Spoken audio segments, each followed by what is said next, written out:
Good morning, you're listening to the brief wake up, your mindful start to the day. I'm Handel, your daily coffee companion, helping you wake up informed, thoughtful, and maybe just a little amused before the day gets old. If you're commuting, corralling kids, or just standing in line for caffeine, you're in the right place. Let's get you caught up.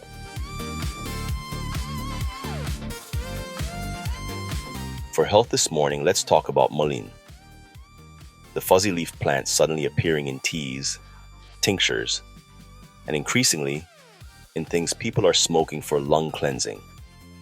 Mullein has a long history in traditional European and Native American herbal medicine. It was commonly used for cough, bronchitis, and throat irritation. The plant contains two compounds that explain why people kept reaching for it over centuries: mucilage and saponins. Mucilage is a gel-like substance. When it contacts irritated tissue, it forms a thin coating layer. That coating dampens nerve endings in the throat and upper airway, the same basic mechanism behind honey soothing a cough. Not treating infection, not healing lungs, but calming the cough reflex itself. Saponins do something different. They lower surface tension in mucus, making secretions thinner and easier to move. In practical terms, that can turn a dry, hacking cough into a productive one. So biologically, Mullein taken as a tea makes sense, not as a cure, as comfort physiology. If someone has a viral bronchitis or lingering post-cold airway inflammation, warm fluid plus a demulcent coating plus mild mucus thinning can reduce symptoms. That's why people feel better. But this is supportive care. It does not kill bacteria. It does not treat pneumonia. It does not reverse asthma. And it does not detox the lungs, because lungs don't work like filters you rinse out. They heal by stopping injury, not by washing them. Now we get to the modern trend that sounds intuitive but flips biology upside down: smoking mullein for lung health.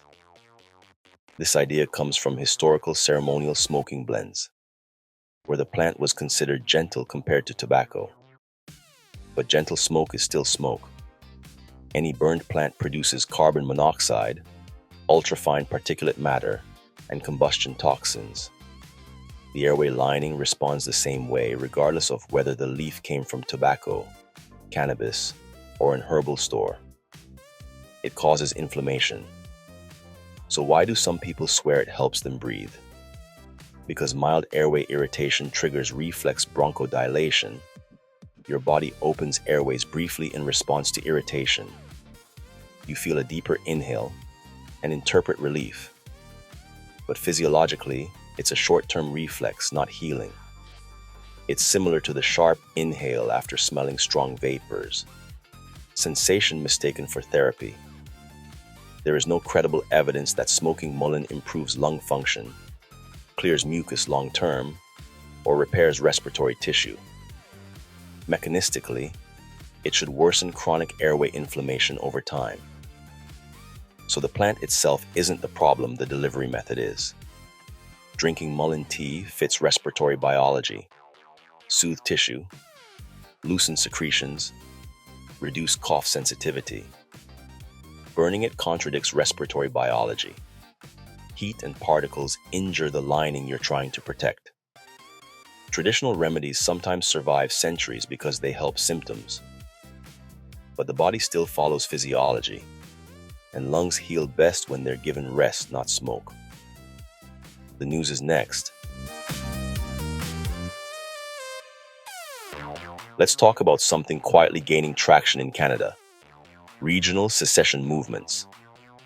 From Alberta to Quebec, political voices are again raising a question that periodically returns in Canadian history. Should provinces have the right to leave the Federation? Canada is structured as a federal state. Provinces control natural resources, education, and healthcare, while Ottawa controls national policy, defense, and trade. That balance works until regions feel economically trapped. In Western Canada, especially Alberta, frustration centers on energy policy. The province produces a massive share of the country's oil wealth, yet federal environmental regulations and pipeline restrictions are viewed locally as limiting economic growth, while tax revenues flow eastward. The argument isn't cultural, it's fiscal.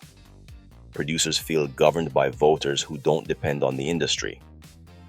Quebec's version is different. Its secession movement has historically been about language and identity, preserving French culture inside an English-majority continent. Referendums in 1980 and 1995 came close, with the last failing by barely 1%. So why is the topic resurfacing now? Economic divergence. Regions tied to commodities, manufacturing, and finance are moving in different directions under globalization and climate policy. The more policy priorities diverge, the more federal compromise begins to feel like permanent loss to someone. Important point though, Canadian law does not allow unilateral exit. After the Supreme Court's 1998 ruling, a province would need a clear referendum result followed by constitutional negotiations with the rest of the country, meaning separation would be a multi-year political process, not a sudden breakup.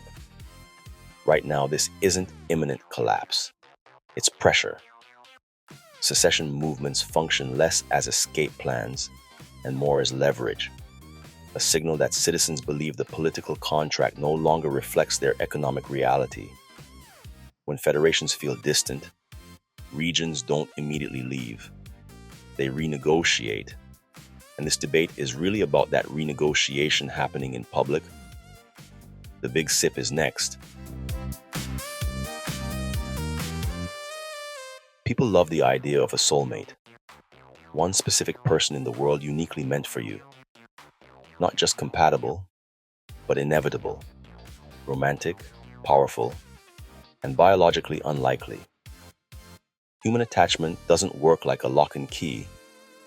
It works like a learning system. Your brain doesn't scan the population and detect the one.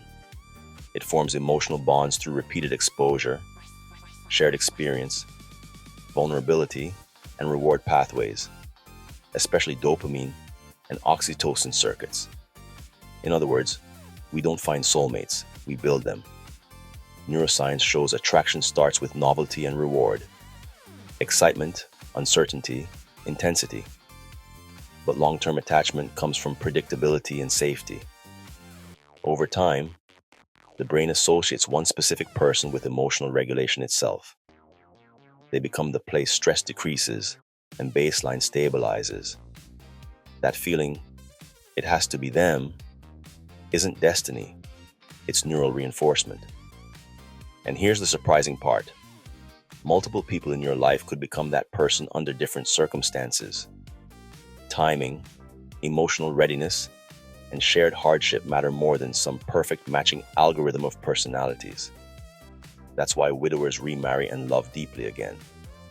Why relationships that seemed impossible at first later feel inevitable. And why the right person at the wrong phase of life often doesn't work. Not because they weren't compatible, but because the bond never had the conditions to wire itself in. The soulmate myth assumes compatibility creates love. Biology suggests the opposite.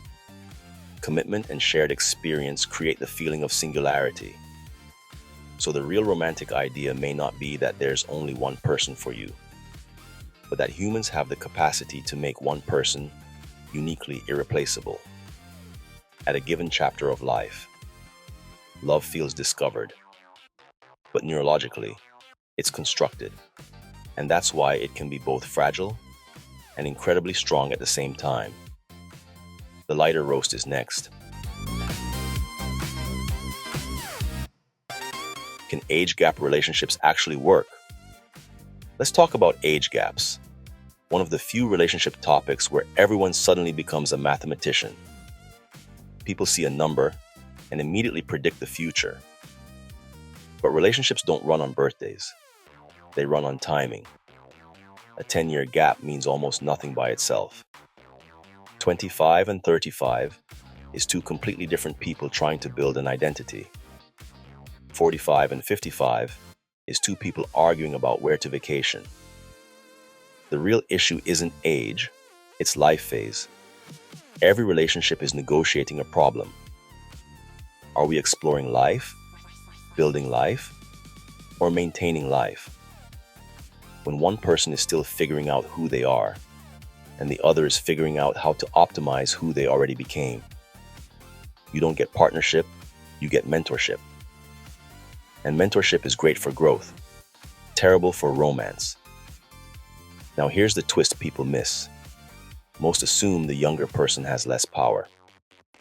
But long term, the emotional risk actually shifts to the older partner, because the relationship often starts with asymmetry, experience, stability, and confidence. But if the younger partner grows into equal footing, attraction has to transition from guidance to mutuality. Some couples evolve. Some were only held together by imbalance. Where age gap relationships actually work is when each person fills a different psychological role, not a different rank.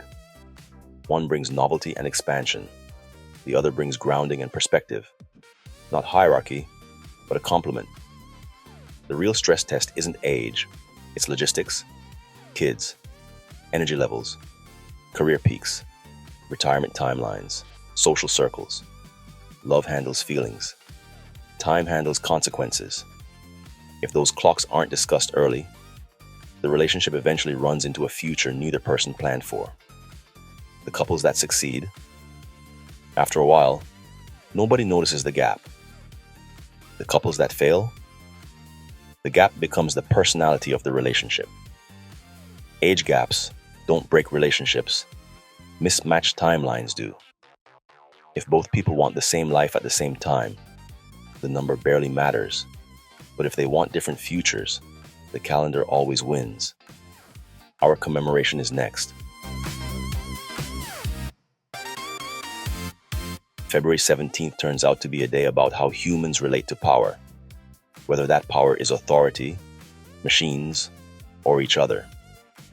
In 1600, philosopher Giordano Bruno was executed in Rome for arguing the universe was infinite and that stars were distant suns with their own worlds. At the time, that idea threatened both theology and human centrality.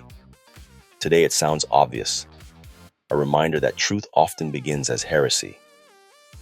Then in 1996, IBM's Deep Blue defeated world chess champion Garry Kasparov in a regulation game for the first time.